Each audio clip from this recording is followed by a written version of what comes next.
My daughter drove me to the middle of nowhere, made me get out, and said, "You're on your own now."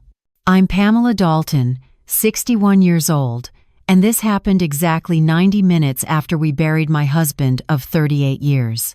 What Tasha didn't realize as she threw my overnight bag onto that gravel road was that she'd just evicted herself from her own home. You see, for 7 years, my marketing manager daughter had been paying $3,200 monthly rent to someone she'd never met, someone who owned the very house Tasha thought made her better than her embarrassing hospitality worker mother. That someone was me. Standing there watching her taillights disappear into the desert darkness, I pulled out my phone and made the call that would turn her perfect suburban world upside down. One conversation with my property manager, 30 days notice, game over. Because here's what entitled children never learn. The people you discard today might be the same people controlling your tomorrow. And what Tasha's husband, Kevin, that fancy financial advisor, making $140,000 a year, it didn't know was that half his client referrals came through properties I owned. I wasn't just Tasha's landlord, I was quietly embedded in their entire life. A lot of you might have heard about this story. It's been shared in real estate investment groups, discussed on a couple of podcasts about family boundaries and generational wealth. Hit that subscribe button. I want to know where you're watching from, especially if you've ever been taken for granted by the children you sacrificed everything for.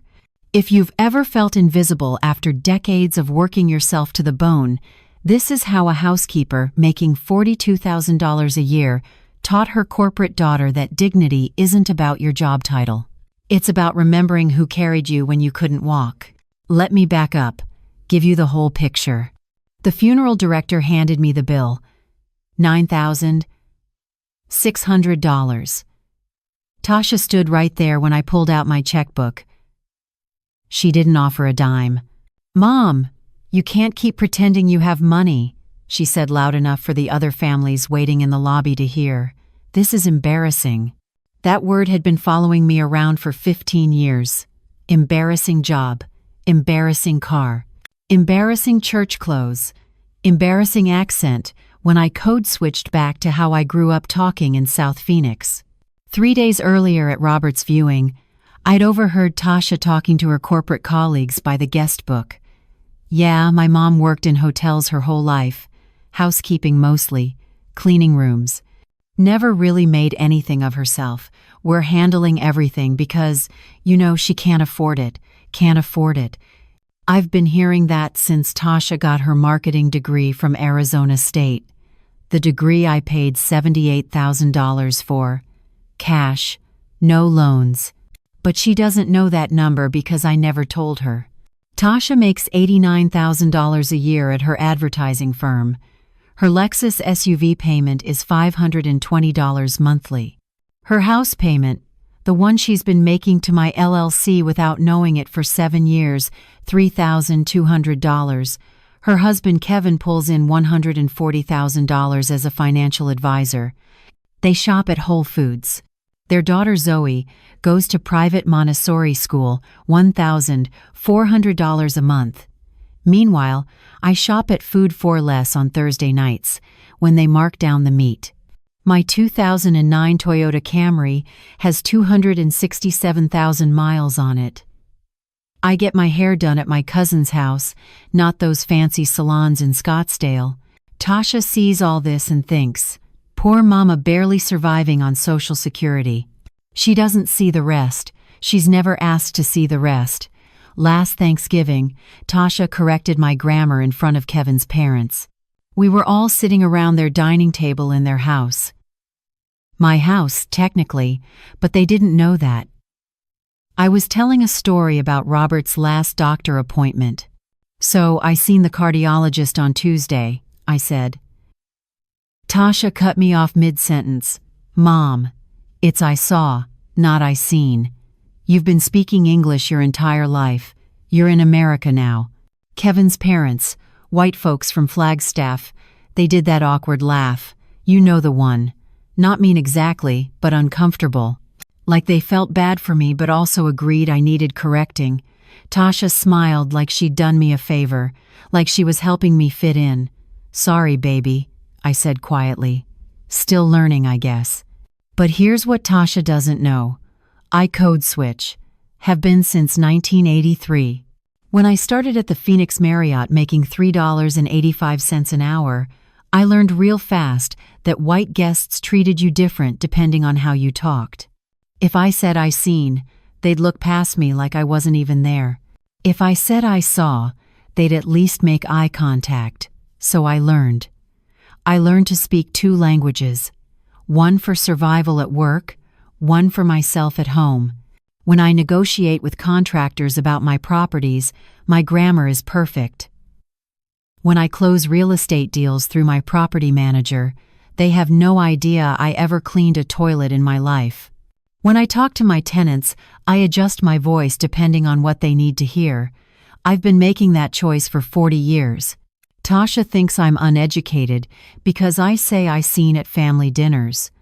What she doesn't understand is that I choose when to perform and when to just be Pamela from South Phoenix. 4 weeks before Robert died, Tasha brought her boss to his birthday dinner at their house. Big-time advertising executive, drove a Tesla, wore a watch worth more than my car. "This is my mother," Tasha said when she opened the door. She worked in hospitality, worked, past tense, like I died when I retired. Like the 40 years I spent making beds and scrubbing bathrooms were something embarrassing she had to explain away. The boss shook my hand. Professional grip, but distant eyes already looking past me to the more important people in the room. "Nice to meet you, Mrs. Dalton. Tasha speaks highly of you." That was a lie, but I smiled anyway. "What kind of hospitality work?" she asked, making conversation, filling the awkward silence.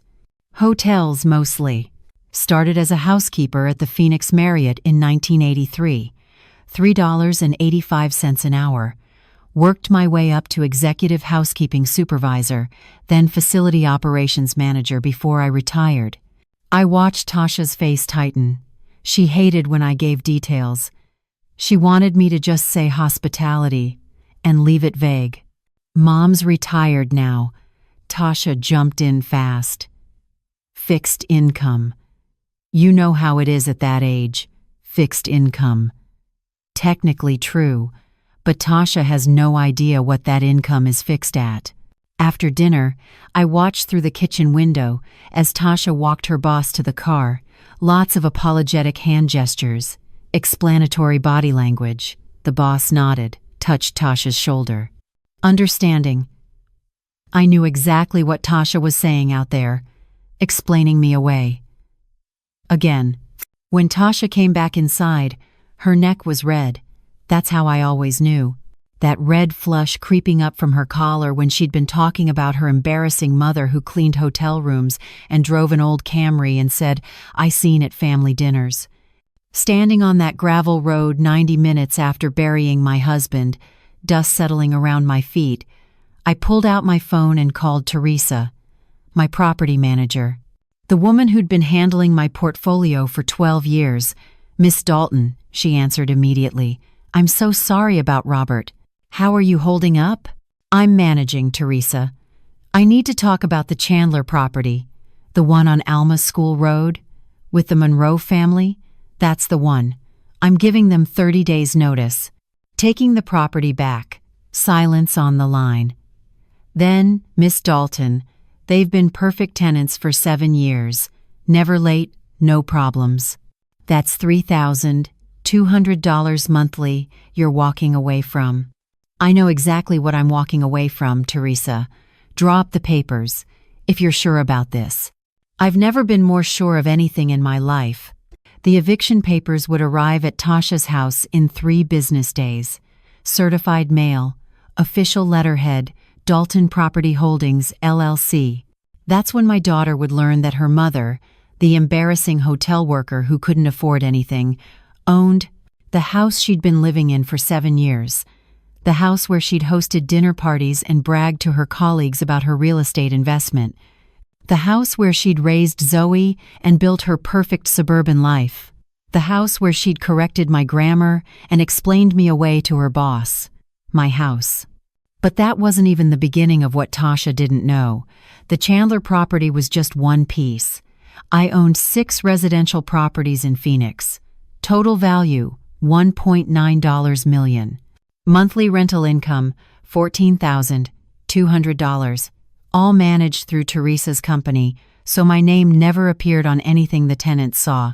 For 7 years, Tasha had been writing checks to Southwest Property Management Group, never knowing those checks eventually landed in an account with my name on it. Kevin didn't know either. That financial advisor husband of hers, the one who made $140,000 a year giving people investment advice, he had no idea his mother-in-law had been building a real estate portfolio since 1987. No idea that the poor old black lady he patronized at family dinners had a net worth that made his look like pocket change. No idea that 40% of his client referrals came through property managers I'd worked with for decades, managers who trusted my judgment about which financial advisors were worth recommending to tenants. I wasn't just Tasha's landlord. I was embedded in their whole world, invisible but essential, exactly like I'd been my entire working life. The housekeeper nobody sees but everyone depends on. Let me tell you how a woman making $3.85 an hour, cleaning hotel rooms became a millionaire. Her own daughter didn't recognize. It started in 1983. I was 19 years old, fresh out of South Phoenix, no college degree, and I needed work. The Phoenix Marriott hired me to clean rooms, 8-hour shifts that turned into 10, then 12. $3.85 an hour, minimum wage, exactly what they thought a young black woman with no education was worth. But I learned something in those hotel rooms that changed everything. I learned that rich people are wasteful. A guest would check out, leave behind a $200 bottle of champagne they never opened.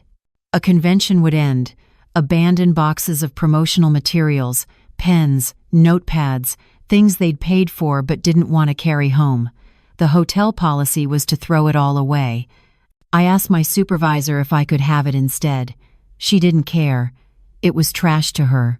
I took that champagne home, sold it to my neighbor for $75. Took those promotional pens and notepads, sold them to a local office supply store for $40. Started watching what got left behind, what had value, what I could turn into money. Within 3 months, I was making an extra $200 to $300 monthly just from things rich people threw away. That was almost as much as my actual paycheck. By 1985, I was 21 years old, and I'd saved $8,400. I met Robert that year, night shift nurse at Good Samaritan Hospital. He'd saved $6,200. We got married in January 1986 at the courthouse. No fancy wedding, just us and 2 witnesses. We pooled our money, $14,600 total. Everyone we knew said we should buy a car, buy furniture, spend it on our apartment. Instead, we bought a house. A small house in South Phoenix, 3 bedrooms, 1 bathroom, 980 square feet. The neighborhood was rough, the house needed work, but it was ours. Purchase price, $28,000. We put down $14,000. Mortgage payment, $180 monthly. We moved in March 1986 and immediately rented out 2 of the bedrooms to friends from church, $150 each. $300 monthly income. Our mortgage was $180. We lived in that house with 2 paying roommates and made $120 profit every month while building equity. Robert thought I was crazy. Pam, we just got married. We need privacy. But I'd done the math. That $120 monthly profit, that was $1,440 yearly. In 1986, that was real money. In 3 years, we'd saved another $12,800 between the rental profit, my hotel wages, and Robert's nursing income. We bought a second house in 1989. Same strategy. Small house, rough neighborhood, needed work. We fixed it up, rented it out, monthly profit, $240. By 1992, we owned 4 houses. By 1995, we owned 6. Tasha was born in 1989, right in the middle of our expansion. Everyone at the hospital where Robert worked, everyone at the Marriott where I worked, they felt sorry for us. Poor couple living in South Phoenix, working multiple jobs, raising a baby. They didn't see the spreadsheets I kept in a locked box under our bed. They didn't see the rental income statements, the equity building, the compound growth happening while we drove old cars and shopped at thrift stores. Robert died March 22, 2019. Sudden heart attack, 64 years old. Night shift at the hospital, he just collapsed. Gone before the ambulance arrived. We'd been married 33 years. He never got to retire, never got to enjoy what we'd built. His life insurance paid out $85,000. I used $30,000 to pay off the last mortgage on our personal residence, put $40,000 into a high-yield savings account for emergencies, gave Tasha the remaining $15,000 and told her it was everything Robert had left, that it was for her future. She took it and spent it on her wedding, every penny. The dress alterations, the upgraded reception package, the honeymoon suite at the resort in Cabo. She posted photos on Instagram, captions about how blessed she was to afford her dream wedding. Never mentioned where the money came from, never mentioned her father. Never mentioned that the only reason she could afford those upgrades was because Robert worked himself to death on night shifts for 33 years.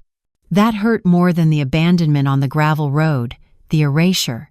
The way Tasha took what we'd built through decades of sacrifice and turned it into content for her social media, into proof that she'd made it, that she was successful, that she was better than where she came from, better than me. 3 weeks before Robert died, we'd sat together going through our property portfolio. "Pam," he said, looking at the spreadsheet, "we did it. We actually did it. 6 properties. Total value, $1.9 million. Monthly income after expenses, $8,400. We'd started with $14,600 in 1986 and turned it into nearly $2 million by 2019. Poor black housekeepers from South Phoenix, who everyone pitied. Should we tell Tasha? Robert asked. Tell her what we built? She's 30 now. Maybe she's ready to understand. I thought about it. Thought about all the times Tasha had corrected my English, apologized for my job, explained away my existence to her corporate friends. Not yet, I said. Let her figure out who she is first. Then we'll tell her where she came from. But Robert died 3 weeks later, and I never got the chance to tell him I was wrong. That waiting was a mistake.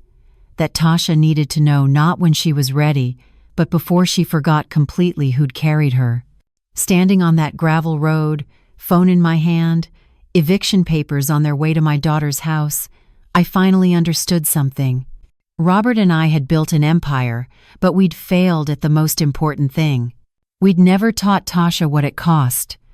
We'd given her the degree, the down payment money she thought was everything we had, the comfortable life.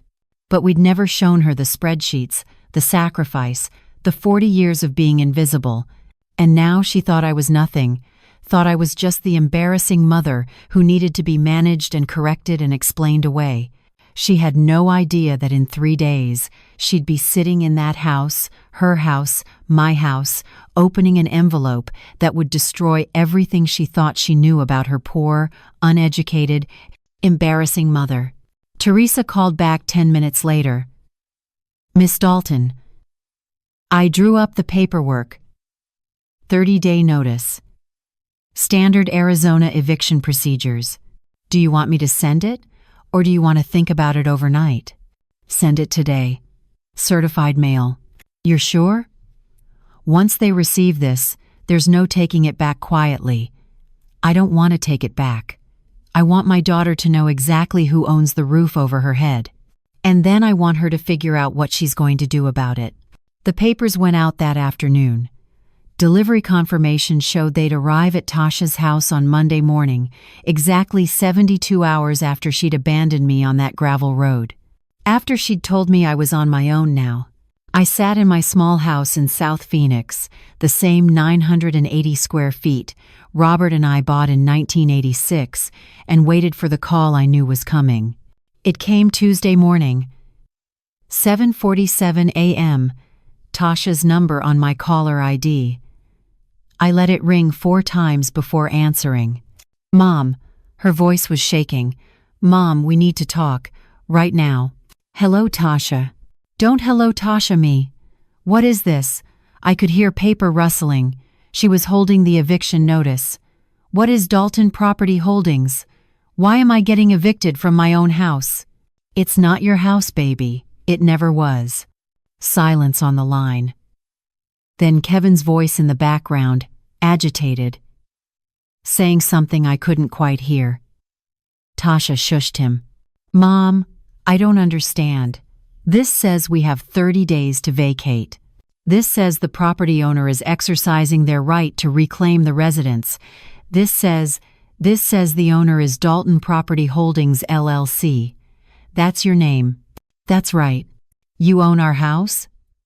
Her voice went up an octave. "How do you own our house?" "You clean hotel rooms.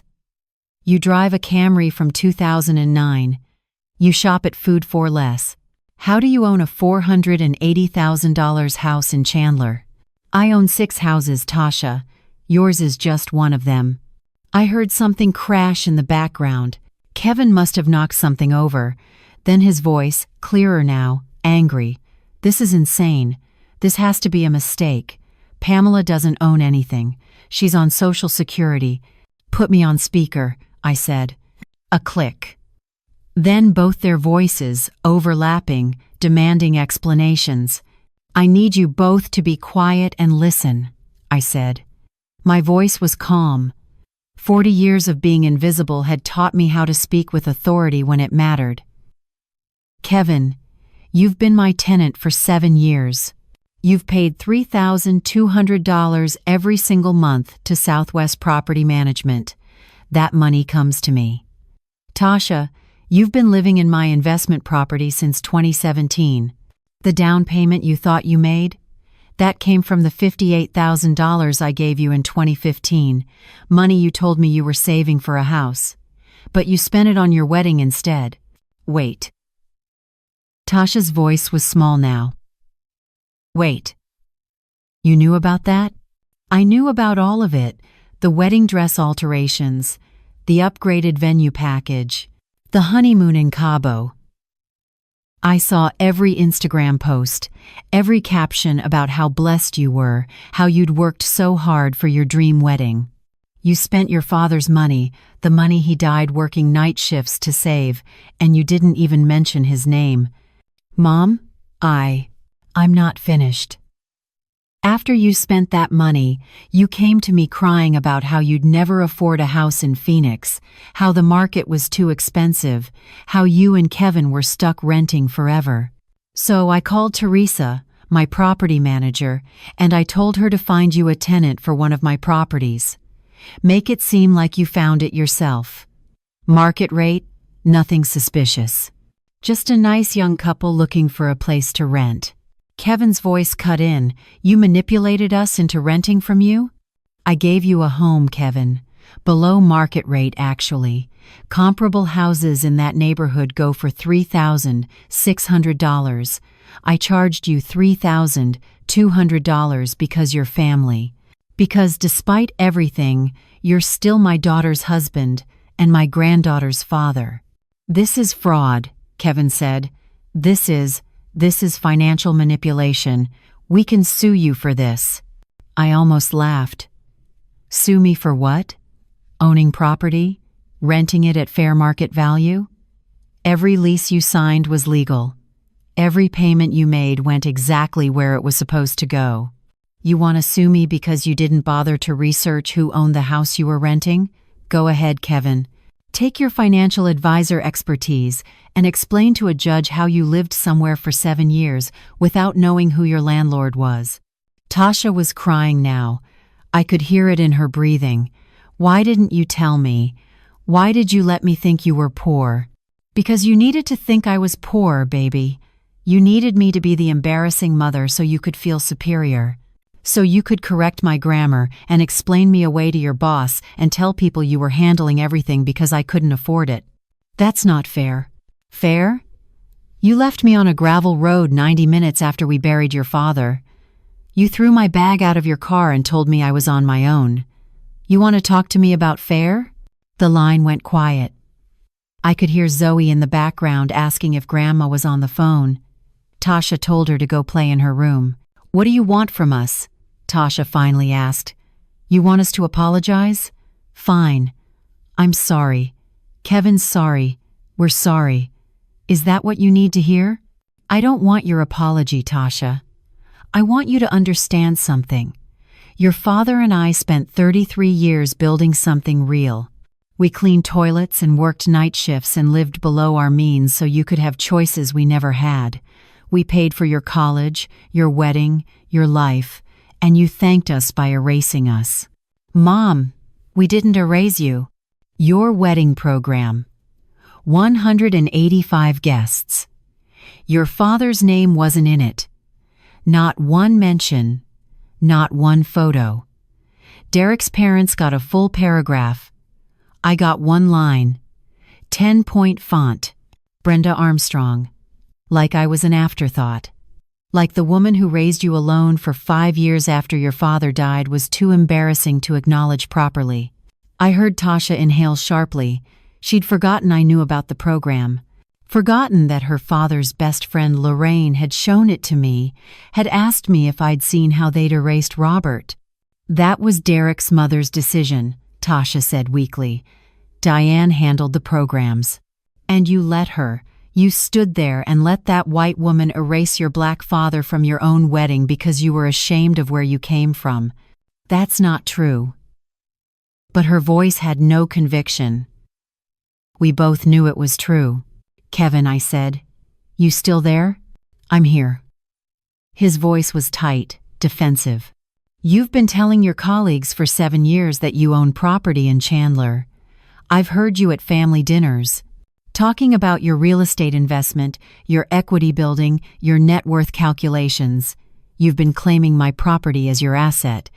We've been paying the rent. We've been building. We've been contributing to. You've been my tenants, Kevin. That's not the same as being homeowners. And you know what's interesting?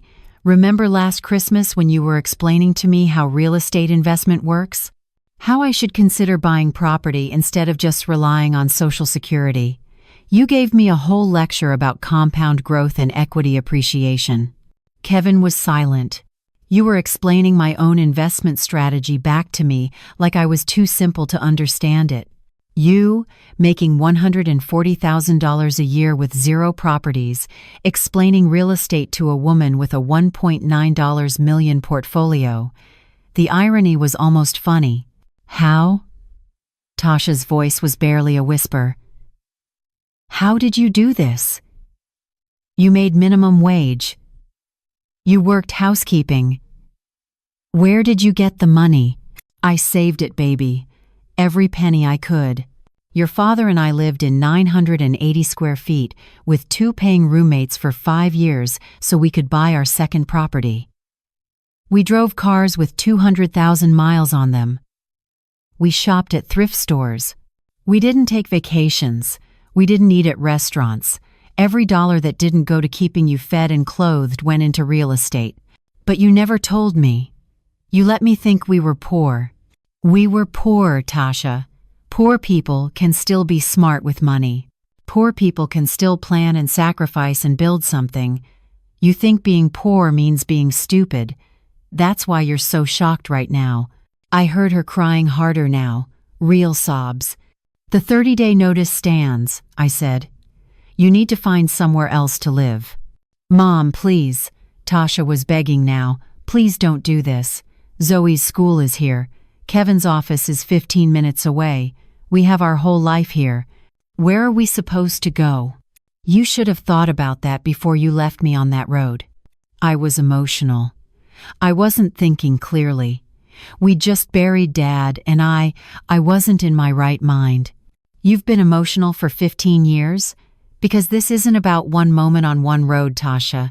This is about 15 years of you being ashamed of me, correcting my grammar, apologizing for my job, hiding where your money came from, acting like I was the burden you had to carry instead of the foundation you were standing on.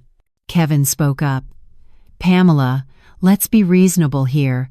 We have a 9-year-old daughter. You're really going to make your granddaughter move schools, leave her friends, disrupt her entire life because you're mad at Tasha? Don't you dare use Zoe as a shield, Kevin.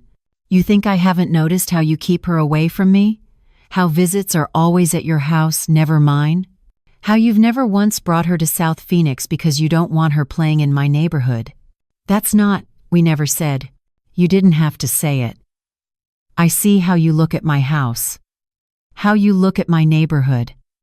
Like it's dangerous. Like it's beneath you. Your daughter's grandmother lives in the same 980 square feet I bought in 1986, and you're ashamed of it. Tasha's voice came through the crying. What do you want from us, Mom? Tell me what you want, and I'll do it.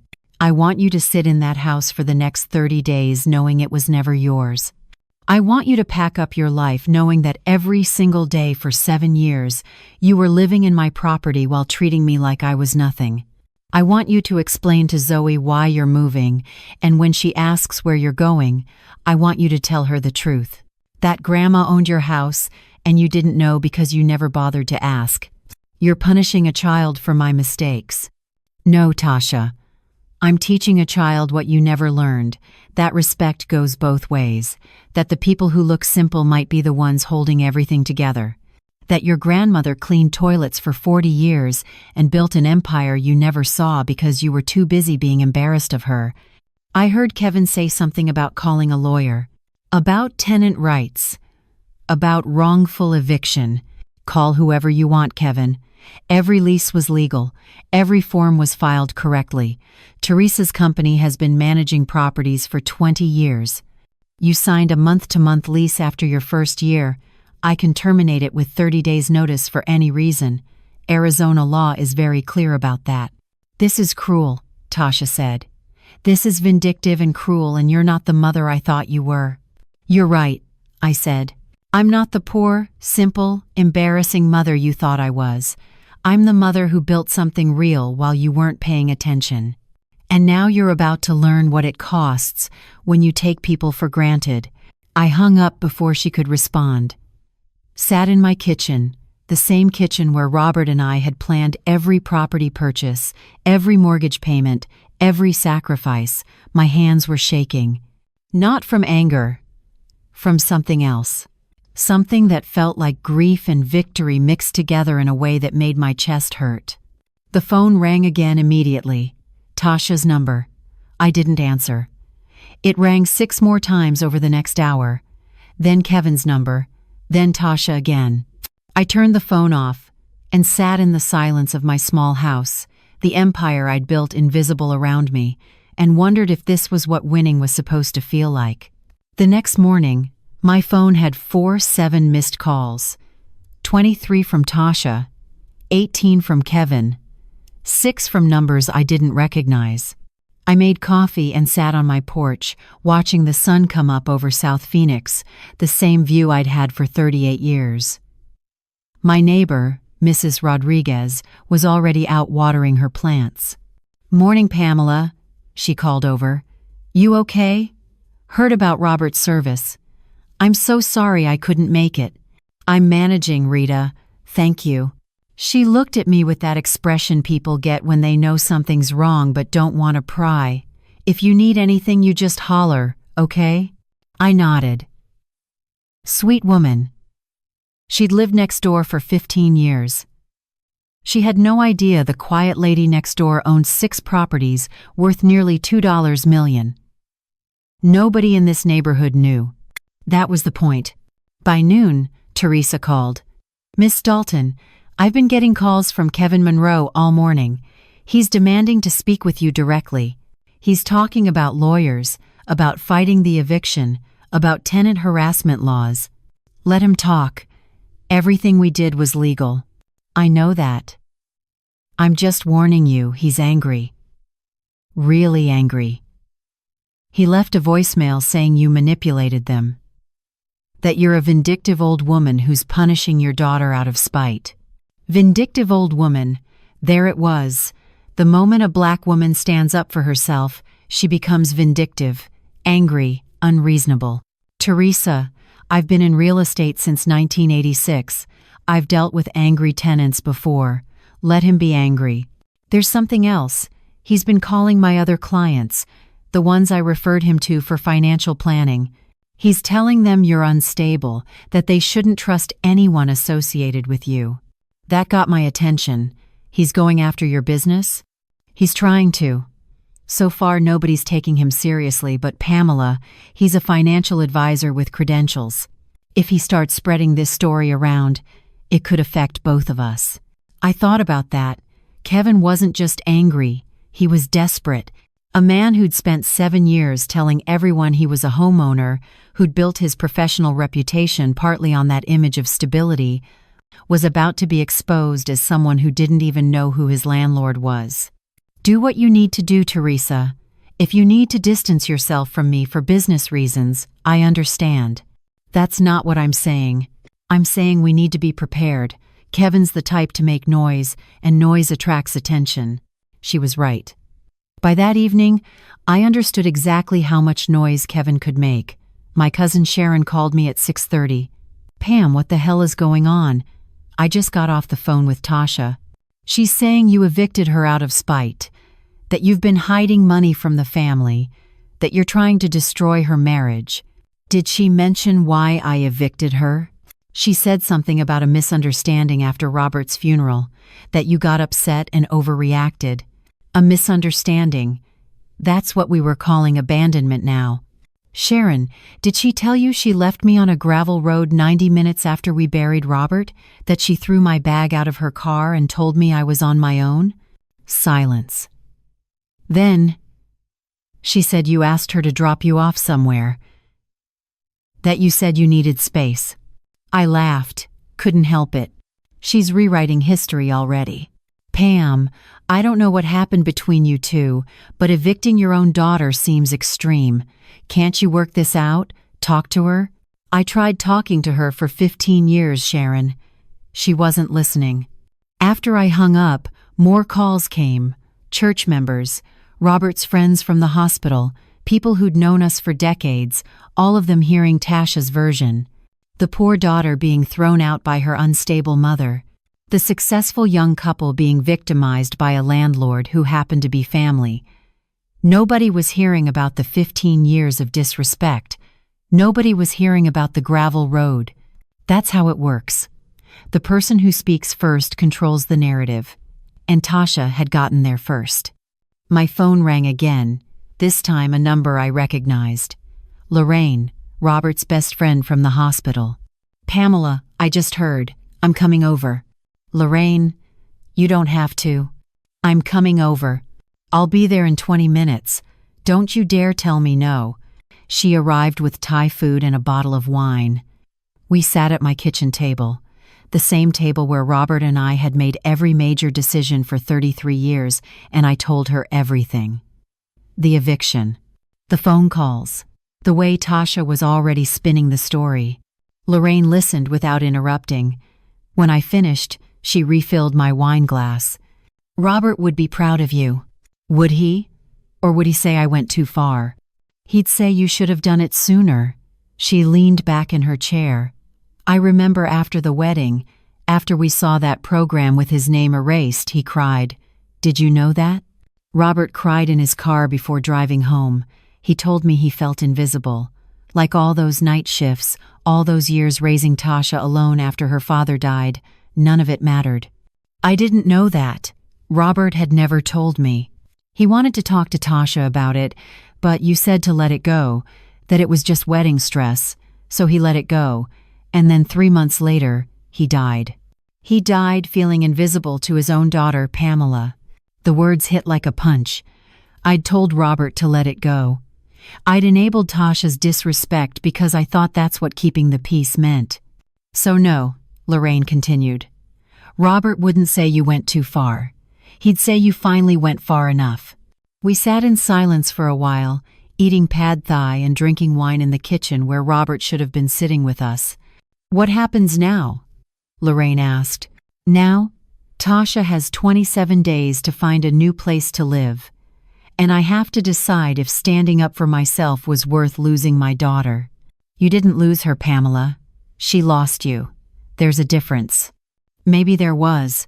But sitting in that kitchen, Robert's empty chair across from me, Tasha's angry voicemails filling my phone, I wasn't sure the difference mattered. Day 12 of the 30-day notice, Kevin's world started falling apart in ways he hadn't anticipated. Teresa called me that morning with news.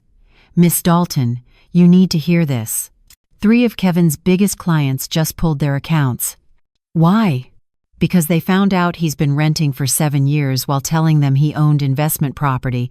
One of them, Gerald Chen, he manages a $3.2 million portfolio with Kevin. He called me this morning, asking if it was true that Kevin didn't even know who his landlord was. What did you tell him? The truth. That Kevin and his wife have been excellent tenants, always paid on time, but yes, they've been renting. Gerald said if Kevin couldn't figure out basic due diligence on his own housing, how could he trust him with millions in investments? I should have felt vindicated. Instead, I felt something heavier. Kevin was losing clients not because I'd evicted him, but because his own arrogance had caught up with him. He'd built his professional reputation on a lie, and now that lie was visible. There's more, Teresa said. Kevin's been going around to property management companies, trying to find out if you own other properties. He's telling people you're running some kind of scheme, that there's something illegal about a housekeeper owning multiple properties. There's nothing illegal about it. I know that, but he's making noise, and when people make noise, other people start listening. That afternoon, I got a visitor I wasn't expecting. A young black woman, maybe 30, knocked on my door. Professional clothes, nervous smile. Mrs. Dalton, my name is Simone Wallace. I'm a reporter with the Arizona Republic. I'm working on a story about generational wealth in black communities, and your name came up. Who gave you my name? I'd rather not say, but I've been hearing about a woman in South Phoenix who worked housekeeping for 40 years and built a significant real estate portfolio. I'd love to talk to you about it. I almost closed the door, almost told her I had nothing to say. But something stopped me. Maybe it was knowing that Kevin was out there telling his version, painting me as the villain. Maybe it was thinking about Robert, about how he'd died feeling invisible. Come in, I said. We sat in my living room, the same worn furniture I'd had since 1998, and I told her my story. Not about Tasha, not about the eviction, just about the work. About starting at $3.85 an hour in 1983. About saving what rich people threw away. About buying that first house with Robert. About the strategy, the sacrifice, the decades of being invisible while building something real. Simone took notes, asked good questions. Mrs. Dalton, why do you think more people don't know stories like yours? Black families building wealth through real estate? Because we do it quietly. We learned a long time ago that being visible makes you a target. You keep your head down, you do the work, you don't talk about it. But that silence means the next generation doesn't learn from you. They don't know it's possible. She was right. I'd been so busy being invisible that I'd never taught Tasha how I did it. I'd given her the money, but not the lesson. The result without the strategy. Can I ask you something personal? Simone said. I heard from someone at Southwest Property Management that you recently evicted your own daughter. Is that true? There it was. The real reason she was here. Yes. Can you tell me why? I thought about lying. Thought about saying it was a business decision. Nothing personal. But I was tired of hiding. My daughter left me on the side of the road 90 minutes after we buried my husband. She spent 15 years being ashamed of me, correcting my grammar, apologizing for my job, treating me like I was nothing. And she did all of it while living in a house I owned, using money I'd given her, building a life on a foundation she never acknowledged. Simone stopped writing. That's quite a story. It's the truth. Would you be willing to let me publish it? All of it? Will it help someone? It might. It might help daughters understand what their mothers sacrificed. It might help mothers understand that silence isn't always protection. It might help people understand that respect has to be earned and given, not just demanded. I thought about Tasha reading it, about Kevin, about everyone at her office, her friends, the corporate world she'd been trying so hard to impress. Yes, I said. Publish it. The article ran 3 days later. Front page of the business section. From $3.85 an hour to $1.9 million. The Invisible Empire of a Phoenix Housekeeper. The photo showed me standing in front of my South Phoenix house, same house I bought in 1986. The story laid out everything, the portfolio, the strategy, the decades of work. And yes, it mentioned Tasha. It mentioned the eviction, the gravel road, the erasure. My phone exploded. 8-9 calls in the first 2 hours. News stations wanting interviews, real estate investment groups wanting me to speak, churches wanting my testimony. And Tasha. 14 calls from Tasha in 30 minutes. I answered the 15th call. Mom, what did you do? Her voice was shaking with rage. Everyone knows now. Everyone at my office, everyone in Kevin's firm, everyone we know has read that article. You humiliated us. You destroyed us. I told the truth, Tasha. The truth? You made us look like monsters. You made it sound like we're these ungrateful, spoiled people who used you. Didn't you? Silence. The article didn't mention that you apologized, Tasha said quietly. It didn't mention that we've been trying to make things right. Because you haven't been trying to make things right. You've been trying to make this go away. There's a difference. Kevin lost 6 clients this week. 6. His boss called him in for a meeting about maintaining professional credibility. We're drowning here, Mom, and you just made it worse. No, baby. Kevin made it worse by building his reputation on a lie. I just turned on the lights. Tasha was crying now. Real sobs. The kind she used to cry when she was little and fell off her bike. The kind that used to make me want to fix everything, make it better, take away the pain. We have 15 days left, she said. 15 days to find a place, pack up 7 years of our life, explain to Zoe why we're moving. And now we have to do it while everyone in Phoenix is reading about how terrible we are. How is that fair? Fair? You want to talk about fair, Tasha? Your father worked night shifts for 33 years so you could have choices he never had. He died with his hands scarred from IV needles, his back destroyed from lifting patients, his heart worn out from stress, and you didn't even put his name in your wedding program. You want to tell me about fair? I hung up before she could respond. Sat in my living room, surrounded by interview requests and article comments and proof that my invisible empire was invisible no more. I'd wanted Tasha to understand what she'd taken for granted. Now the whole city understood. But understanding and forgiveness, I was learning, were 2 very different things. The article changed everything. Within a week, I'd received 340 emails. Some called me an inspiration, others called me cruel. A Black women's investment group in Scottsdale invited me to speak. 3 different churches asked me to share my testimony. But the messages that hurt came from people who said I'd gone too far, that family should forgive, that public humiliation wasn't the answer. One email stood out. From a woman named Patricia Chen, Mrs. Dalton, I'm a therapist who specializes in family estrangement. Your story resonated with me, but I'm concerned. Public shame rarely heals private wounds. It usually just makes them permanent. Have you considered what reconciliation might look like, if it's even still possible? I hadn't. I'd been so focused on making Tasha understand, on defending myself, that I hadn't thought about what came after. About whether there was an after. Day 18, Lorraine came over with more news. Pamela, I ran into Elaine today, Kevin's sister. She told me they've been apartment hunting for 2 weeks. Everything in their budget is either too small or in neighborhoods Kevin refuses to live in. They're running out of time. They have 12 days. She also told me Zoe's been asking questions. Why they're moving. Why she can't see Grandma anymore. Tasha's been telling her you're sick. That you need space. That landed hard. Zoe. My grandbaby.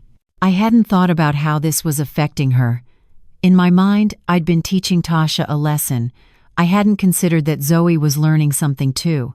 That her grandmother was someone who could make her family disappear. There's more, Lorraine continued. Kevin's boss gave him an ultimatum. Rebuild his client base in 90 days or they're letting him go. The firm can't afford the negative publicity. Every time someone Googles Kevin's name, that article comes up. I'd wanted consequences. I'd gotten them. But watching it unfold, seeing the domino effect, I started wondering if I'd confused justice with revenge. That night, I couldn't sleep. I kept thinking about what Patricia Chen had written, about permanent wounds, about the difference between teaching a lesson and destroying a relationship. At 2 a.m., I sat at my kitchen table with a pen and paper, something I hadn't done in years. I wrote a letter to Tasha. I didn't send it. I just needed to see the words outside my head. Dear Tasha, I need you to understand something. This was never about the money. It was never about the house. It was about your father dying while feeling invisible to you. About me spending 40 years building something real while you explained me away like I was your shame instead of your foundation. But maybe I'm guilty of the same thing. Maybe I kept myself invisible because it was easier than risking your judgment. Maybe I never taught you what sacrifice looks like because I was afraid you'd think I was asking for gratitude. Maybe we both failed each other in different ways. I folded the letter and put it in the drawer with the property deeds, the mortgage papers, all the evidence of the empire nobody saw.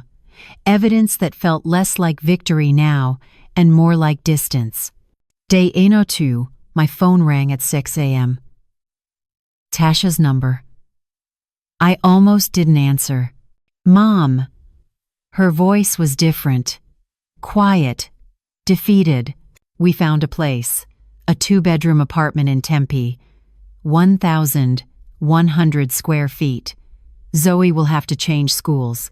It's all we can afford now with Kevin's client situation. Okay. I need to ask you something. Can we come get our stuff this week? Start packing? Or do we have to wait until the last day? You can start whenever you need to. Silence on the line. Then, I've been thinking about what you said. About Dad. About the wedding program. You were right. I did erase him.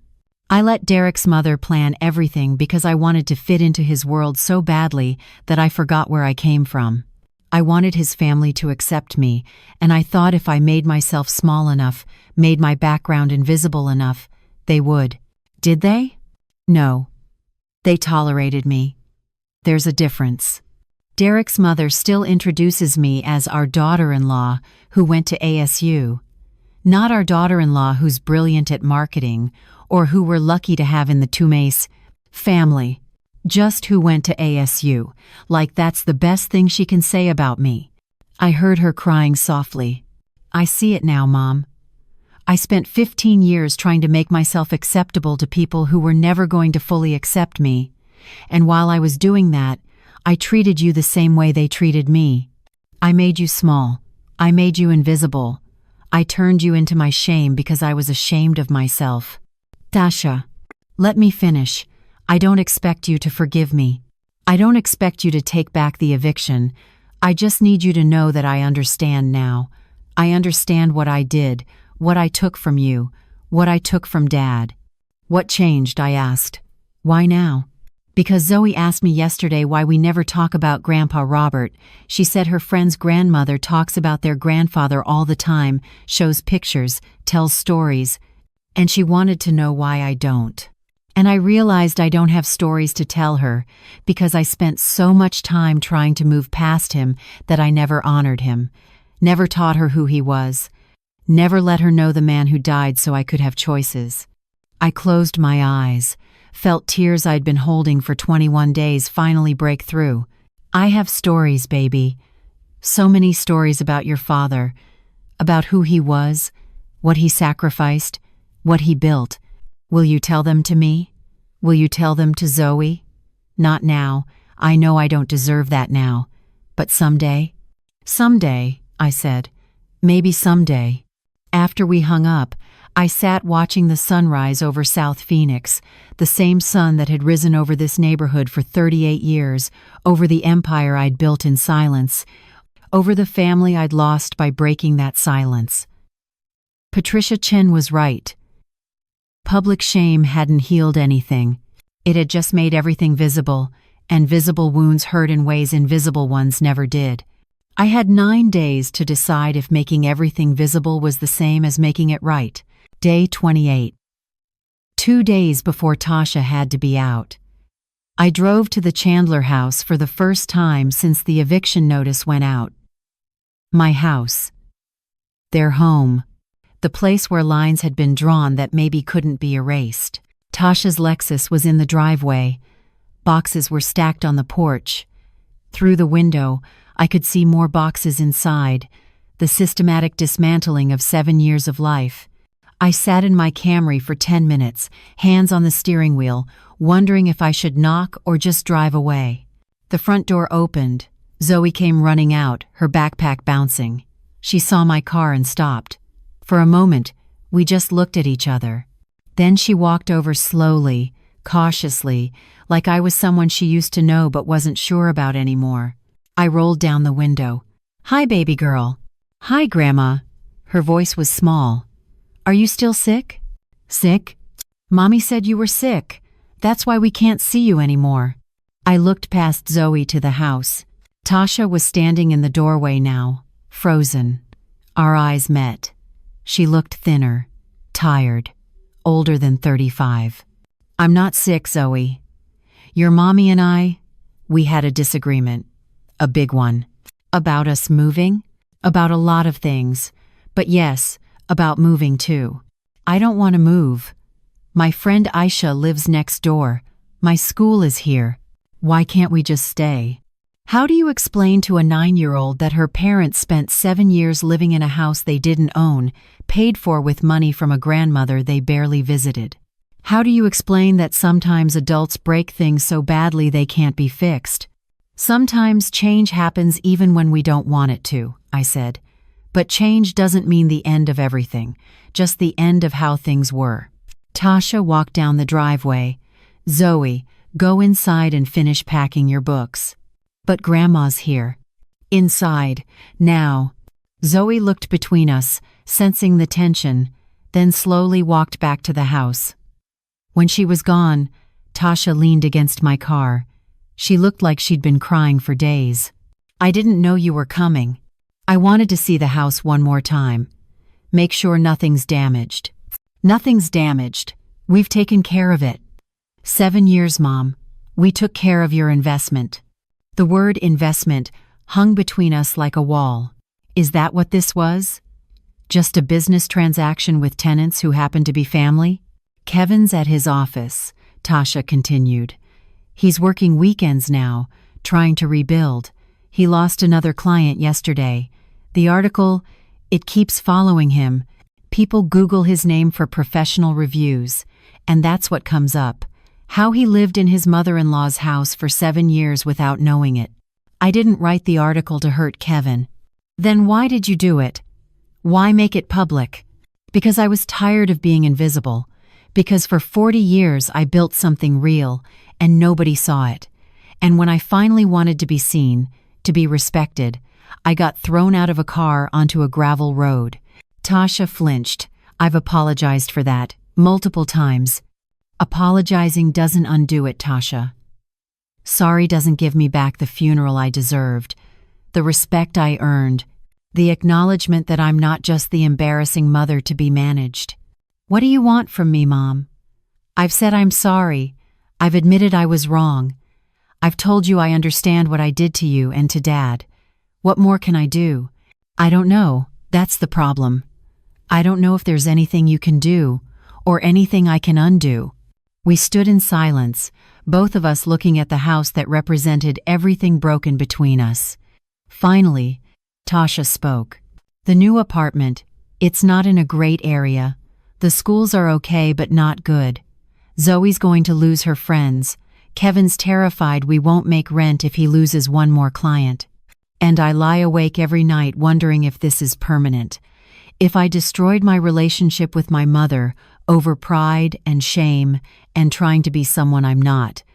You didn't destroy it alone, baby. I made choices too. I stayed invisible when I should have spoken up. I let you think we were poor when I should have taught you how we built wealth. I gave you money, but not the lesson, the result, but not the strategy. Maybe that's my failure. So what now? Do we just stay broken? I don't know. Maybe broken is all we get. Maybe some things can't be fixed, just lived with. Tasha wiped her eyes. I want Zoe to know her grandfather. I want her to know who Robert was, what he did, why he matters. Will you? Will you at least do that? Will you tell her about him? I thought about Robert, about night shifts and scarred hands, and a man who died feeling invisible to his own daughter, about whether keeping his memory alive was enough, whether it was healing or just a different kind of wound. Yes, I said, I'll tell her about him. When? When you're settled, when things calm down, when we can sit together without it feeling like a negotiation. And us? Mom, is there an us anymore? I looked at my daughter, really looked at her, saw not the corporate marketing manager who corrected my grammar, but the little girl Robert and I raised, the baby we sacrificed for, the woman we hoped she'd become and the woman she actually was, somewhere between those two things. I don't know yet, Tasha. Ask me in 6 months. Ask me when the hurt isn't so fresh. Ask me when we've both had time to figure out who we are to each other now. 6 months? Or a year? Or longer? However long it takes for us to decide if we want to rebuild, or if we're just going to live in the ruins. I started my car.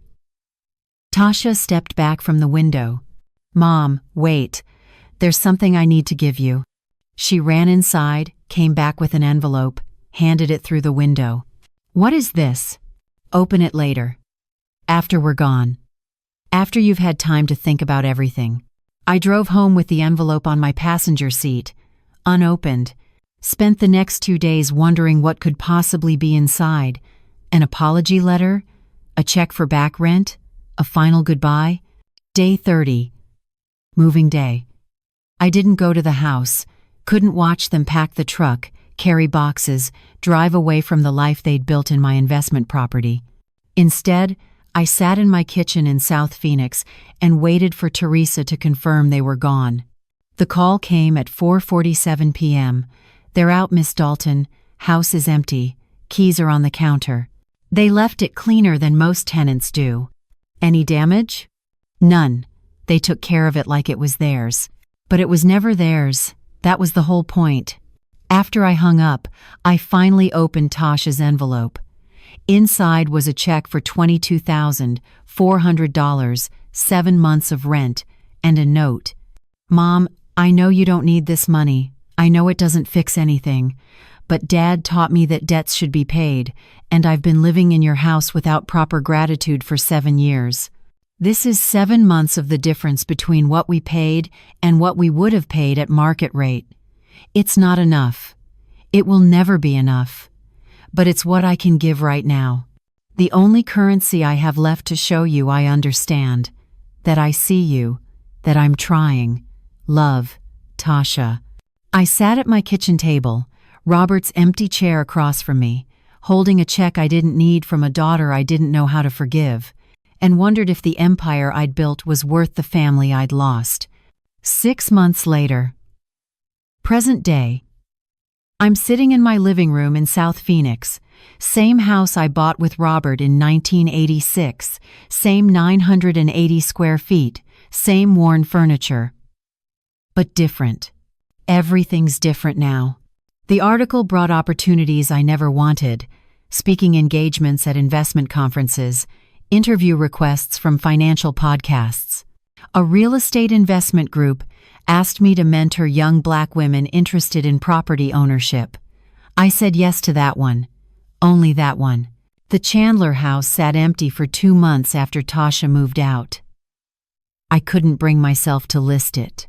Finally rented it to a young couple, teachers, both of them, charging them $2,800 instead of market rate $3,600.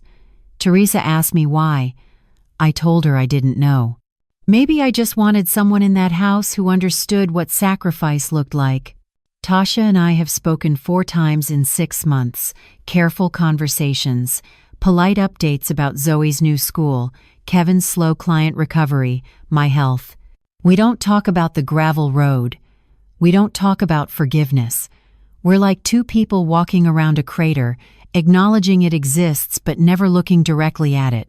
Last week, Tasha texted me a photo, Zoe holding a school project, poster board with old photos, timeline, title in marker, my grandfather Robert Dalton, a hero I never met. Pictures of Robert in his nurse scrubs, his nursing school graduation, him holding baby Tasha, the wedding photo from 1986. At the bottom, in Zoe's handwriting, my grandpa worked night shifts for 33 years, taking care of sick people. He died helping others. My grandma says he gave everything so our family could have choices. I wish I knew him. I cried for an hour after seeing that photo. Called Tasha. We talked for 15 minutes. Made plans for Zoe to visit in 2 weeks. Just Zoe, not Tasha, not Kevin. Baby steps. People ask me if I regret it. The eviction. The article. The public exposure of private pain. I don't have a simple answer. I got my dignity back. I forced acknowledgement. I made my invisible empire visible. But I also destroyed something fragile between mother and daughter. Something that might never fully heal. Kevin's firm let him go last month. He's working independently now, rebuilding from scratch. Tasha took a salary cut to help with their rent. They're struggling in ways they never struggled before. Part of me feels vindicated. Part of me feels cruel. Both things are true at the same time. The $22,400 check from Tasha? I deposited it into an account I opened in Zoe's name, college fund. She'll get it when she's 18 with a letter explaining where it came from. What it cost, what it meant. That is Pamela's story. Now I want to hear from you. Where are you watching this from? What city? What country? Drop it in the comments below. I love seeing our global community come together over these powerful stories about mothers, sacrifice, and the invisible empires built by people the world underestimates. Real question. If you were Pamela, what would you have done? Would you have stayed silent for another 15 years? Would you have told Tasha the truth before it got this far? Or would you have done exactly what Pamela did, evicted your own daughter, and made everything public, knowing it might cost you the relationship forever? Tell me in the comments. Hit that like button if this story made you feel something. Share it if you know someone who's ever been invisible. Someone who worked their entire life building something real while everyone around them saw nothing. Someone who had to choose between dignity and family peace, knowing there was no way to have both. And subscribe for more complex, real stories about generational wealth, the cost of demanding respect, what happens when the people you sacrificed for can't see your sacrifice, and whether being right is worth being alone. Because Pamela's still figuring that out, and maybe you are too. See you in the next video.